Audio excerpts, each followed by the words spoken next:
Discrete சீரிஸ்க்கு median find out பண்றதுக்கான formula n+1 divide by 2th term. இதுல n அப்படிங்கிறது summation f, sum of frequency. Find the median of the following data. உங்களுக்கு ஒரு discrete series கொடுத்துட்டு இதுக்கு median find out பண்ண சொல்லியிருக்காங்க. ஸோ டிஸ்கிரீட் சீரிஸ்க்கு மீடியன் அப்படின்னாலே நம்ம குமுலேட்டிவ் ஃப்ரீக்வன்சி ஃபைண்ட் அவுட் பண்ணணும். குமுலேட்டிவ் ஃப்ரீக்வன்சி இந்த ஃபர்ஸ்ட் இங்க இருக்கக்கூடிய 3 அப்படியே எழுதிக்கோங்க. நெக்ஸ்ட் 3யும் 2யும் ஆட் பண்ணா 5, 5ம் 4ம் ஆட் பண்ணா 9, 9யும் 6யும் ஆட் பண்ணோம் அப்படின்னா 15, 15யும் 3யும் ஆட் பண்ணா 18, 18யும் 5யும் ஆட் பண்ணா 23. So cumulative frequency find out பண்ணியாச்சு.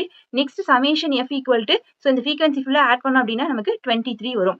நெக்ஸ்ட் மீடியன் ஃபைண்ட் அவுட் பண்றதுக்கான ஃபார்முலா வந்து n+1 divide by 2th term. இந்த டிஸ்கிரீட் சீரிஸ்க்கு இதுல n அப்படிங்கிறது இந்த சமேஷன் f 23, 23 + 1 டிவைட் பை 2 என்ன வரும்? 24 டிவைட் பை 2 12ன்னு வரும். அப்ப இந்த 12 விட அதிகமா இருக்கக்கூடிய குமுலேட்டிவ் ஃப்ரீக்வன்சி பாருங்க. ஸோ நெக்ஸ்ட் அதிகமா இருக்கக்கூடிய குமுலேட்டிவ் ஃப்ரீக்வன்சின்னு பாத்தீங்கன்னா 15 தான் அதிகமா இருக்கு. அப்ப 15க்கு நேரா இருக்கக்கூடிய x வேல்யூ என்னன்னு பாருங்க, 11. 11 தான் மீடியன்.